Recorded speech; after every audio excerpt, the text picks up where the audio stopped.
नमस्ते मित्रों, मैं आपका ज्योतिष मित्र एवं मार्गदर्शक गुरु ज्योतिषाचार्य डॉक्टर सुधीर कुमार आदि Mahadev Prasad Shandilya online video tutorial की श्रृंखला में आज मैं एक नए विषय वस्तु के बारे में आपसे चर्चा करूंगा। खगोल एवं समय का मापन। कुंडली का विश्लेषण करना सीखने के पूर्व ज्योतिष शास्त्र की इन कुछ अत्यंत मूलभूत बातों को हमें समझना ही होगा। आइए शुरू करते हैं आज की इस चर्चा को। इस चर्चा के दौरान हम इन 7 बिंदुओं पर विशेष रूप से बात करेंगे। एक है ब्रह्मांड क्या है, दूसरा खगोल शास्त्र एवं ज्योतिष शास्त्र, तीसरा काल और समय की परिभाषा, चौथा वर्ष, चांद्र वर्ष तथा सौर वर्ष, पांचवा संवत्सरों के नाम, छठा अयन, उत्तरायण और दक्षिणायन, और सातवां 6 ऋतुएं। ब्रह्मांड। आकाश अनंत है, इसमें अनेक तारांगन दिखाई देते हैं जो कि असंख्य है। इन तारांगनों के अलावा कई लघु एवं बृहद पिंड हमारी पृथ्वी को प्रभावित कर रहे हैं। इनमें सूर्य और सौरमंडल में स्थित ग्रह है तथा इनके उपग्रह भी है। ऐसा क्रम अनंत है। हमारे ऋषि मुनियों ने एवं अनेक विद्वानों ने इन्हें कई वर्ष पूर्व खोजकर मानवीय संबंधों पर इनकी गति और स्थिति के प्रभाव को समझने का प्रयास किया था। यही अध्ययन कालांतर में कई विभागों में एवं शाखाओं के माध्यम से किया जाने लगा, जो कि सिद्धांत, संहिता एवं होरा के रूप में समझाया गया है। इन ग्रह, नक्षत्र, राशियां और आकाश को भिन्न भिन्न भागों में बांटकर अध्ययन किया गया, जो वर्तमान समय में ज्योतिष शास्त्र के रूप में जाना जाता है। आकाश और एस्ट्रोनॉमी। खगोल और ज्योतिष शास्त्र एक ही सिक्के के 2 पहलू हैं। खगोल शास्त्र में नक्षत्रों और ग्रह की गति और स्थिति का अध्ययन किया जाता है, वहीं ज्योतिष शास्त्र में इनका फलादेश अर्थात भविष्य कथन हेतु अभ्यास किया जाता है। इन दोनों शास्त्रों में आकाश की भूमिका एवं पृथ्वी महत्वपूर्ण है। यह 360 अंशों का एक चक्र है।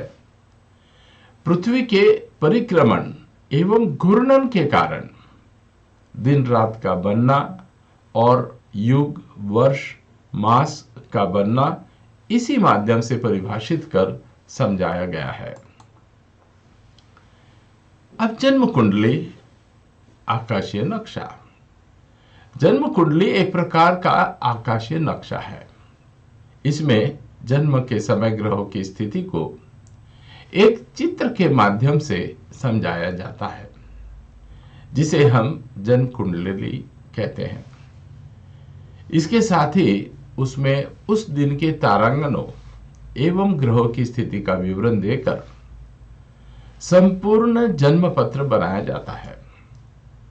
जन्म पत्रिका को समझाने के लिए कुछ परिभाषिक शब्दों को समझना आवश्यक है, जो इस प्रकार है। पहला है काल। काल एक अत्यंत जटिल शब्द है, जिसकी व्याख्या शब्दों में करना कठिन है। अर्थात इसे शब्दों की सीमा में बांधा नहीं जा सकता। यह एक अनंत समय चक्र है, जो जन्म के पूर्व भी है और पश्चात भी।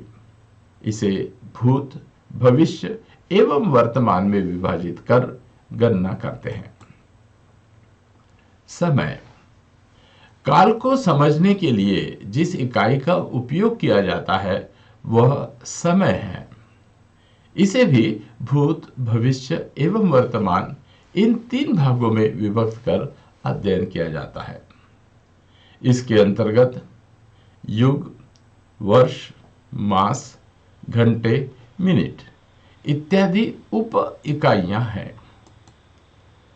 वर्ष सूर्य, चंद्रमा, पृथ्वी इत्यादि के परिक्रमण एवं घूर्णन को आधार मानकर एक वर्ष की परिकल्पना की गई है। इसमें एक स्थिति को आधार मानकर दिन एवं मास का निर्धारण किया गया है। एक वर्ष सामान्यतः 365 दिनों का होता है, किंतु इसमें सैद्धांतिक विभिन्नता के कारण नाम एवं वर्ष का कालावधि भिन्न भिन्न हो सकते हैं। ईस्वी सन, शक संवत, विक्रम संवत हम सब जानते हैं।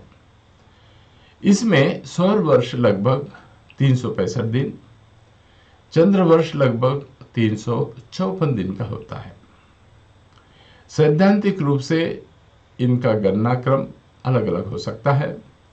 विभिन्न राजा महाराजाओं ने, पंथ संप्रदायों ने अपनी अपनी सुविधा अनुसार इनका गणना क्रम रखा, जो कालांतर में अलग अलग कैलेंडर वर्ष के रूप में जाना जाने लगा है। इनमें प्रमुख रूप से ईस्वी सन यानी ईसा मसीह के जन्मदिन से तथा विक्रम संवत राजा विक्रमादित्य से चलाया गया, जो कि चैत्र शुक्ल प्रतिपदा से प्रारंभ होता है, और शक संवत शालिवाहन राजा से प्रारंभ हुआ। इन सभी वर्ष गणनाओं का आधार पृथ्वी, सूर्य और चंद्रमा रहे हैं। मित्रों, अब तक का वीडियो तथा हमारे पढ़ाने का तरीका आपको यदि भा रहा है तो आपको बता दूं, मैंने स्वयं एस्ट्रोलॉजी सीखने के लिए करीब 3 वर्ष लगा दिए। अनेकों जगह से सीखने का प्रयास किया, ढेर सारी कठिनाइयों का सामना भी करना पड़ा। उन सारी कठिनाइयों को नज़र में रखते हुए एस्ट्रोलॉजी सीखने में रुचि रखने वाले लोगों के लिए यह ऑनलाइन ट्यूटोरियल का मैंने निर्माण किया है। इसमें करीब 100 से भी ज़्यादा क्लासेस में हम आपको जरूरी वो हर बात बताएंगे, जिसे समझने के बाद सही मायने में आप कुंडली का विश्लेषण सरलता से कर पाओगे। और केवल कुंडली का विश्लेषण ही नहीं, यदि आपको सफल ज्योतिषी बनना है तो आपको सटीक भविष्यवाणी करते बननी चाहिए। और इसलिए महादशा, अंतरदशा, गोचर तथा अष्टक वर्ग के इस्तेमाल से आप सटीक भविष्यवाणी कैसे करें, इस बारे में भी मैं आपको जानकारी दूंगा। आज ही इस कोर्स में अपना नाम दर्ज कराएं।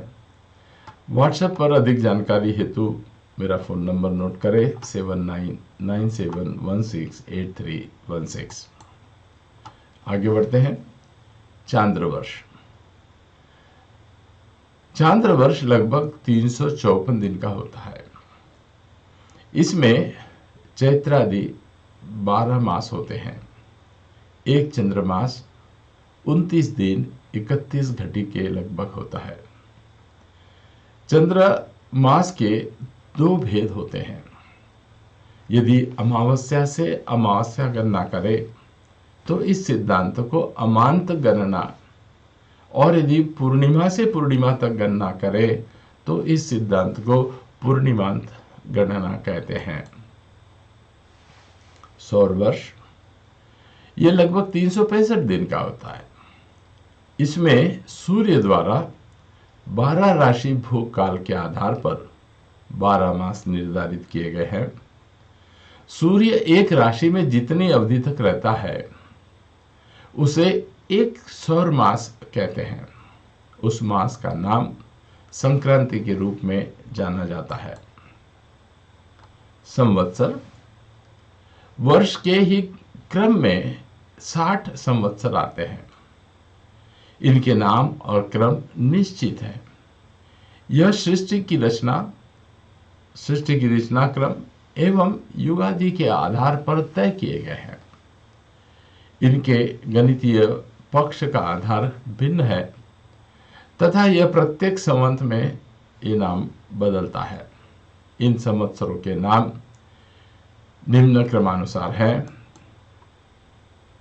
आइए पहले देखते हैं 1 से 15 संवत्सर के नाम, जो इस प्रकार हैं: प्रभव, विभव, शुक्ल, प्रमोद, प्रजापति, अंगिरा, श्रीमुख, भाव, युवा, धाता, ईश्वर, बहुधान्य, प्रमाथि, विक्रम, विशु। अगले 15 संवत्सर 16 से 30 तक चित्रभानु, स्वभानु, तारण, पार्थिव, व्यय, सर्वजीत, सर्वधारी, विरोधी, विकृति, खर, नंदन, विजय, जय, मनमद, दुर्मुख। 31 से 45 संवत्सरों के नाम इस प्रकार होंगे: हेमलंब, विलंब, विकारी, शार्वरी, प्लव, शुभकृत, शोभन, क्रोधी, विश्वावसु, पराभव, प्लवंग, कीलक, सौम्य, साधारण, विरोधकृत। और अंतिम 15 संवत्सर के नाम हैं परिधावी, प्रमादी, आनंद, राक्षस, नल, पिंगल, काल, सिद्धार्थ, रौद्र, दुर्मति, दुदुम्बी, रुधिरोगदरी, रक्ताक्ष, क्रोधन और अक्षय। अयन।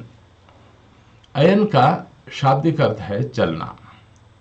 ज्योतिष शास्त्र में पृथ्वी की भौगोलिक स्थिति एवं सूर्य की स्थिति के आधार पर उत्तरायण एवं दक्षिणायन क्रमशः 6 मास के 2 अयन दिए गए हैं।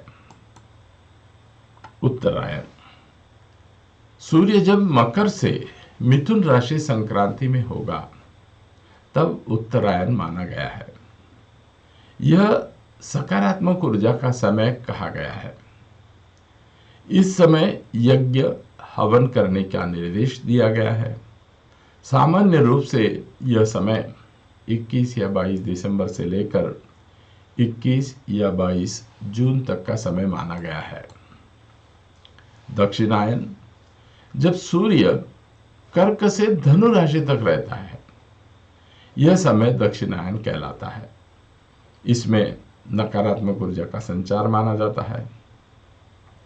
सामान्य रूप से यह समय 21-22 जून से लेकर 21-22 दिसंबर तक का समय रहता है। इसमें यज्ञ कर्म निषेध किए गए हैं।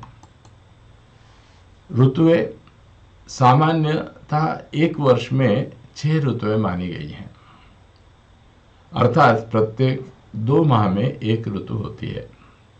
और इनके नाम इस चार्ट में दिए गए हैं, जो इस प्रकार हैं।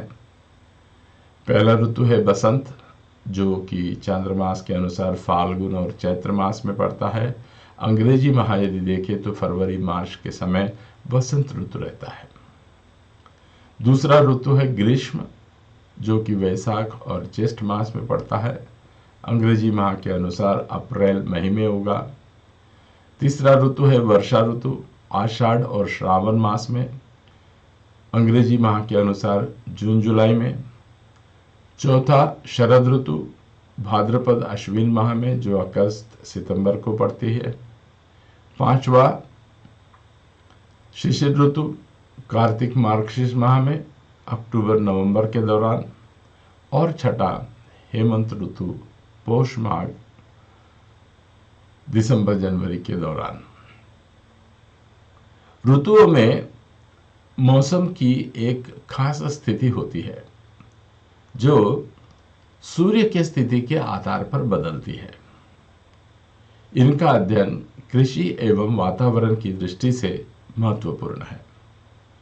कालांतर में समय अंतराल के कारण इनमें मतभेद है, अर्थात कालखंड में ऋतुओं में समयांतर होना गणित सिद्धांत के अनुसार स्वाभाविक है।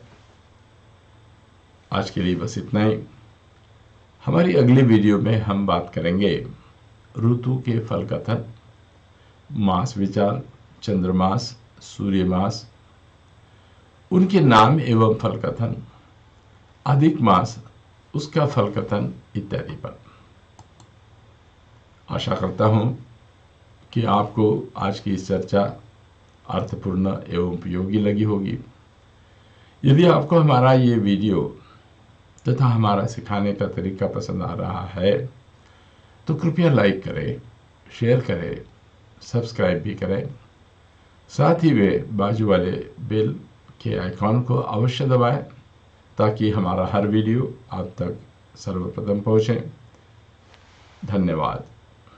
हाँ, आप में से किसी को अपने व्यक्तिगत समस्याओं संबंधित कुंडली विश्लेषण करवानी हो तो कृपया 7997168316 इस सेल फोन नंबर पर व्हाट्सएप कर शुल्क आदि की जानकारी आप प्राप्त कर सकते हैं। धन्यवाद।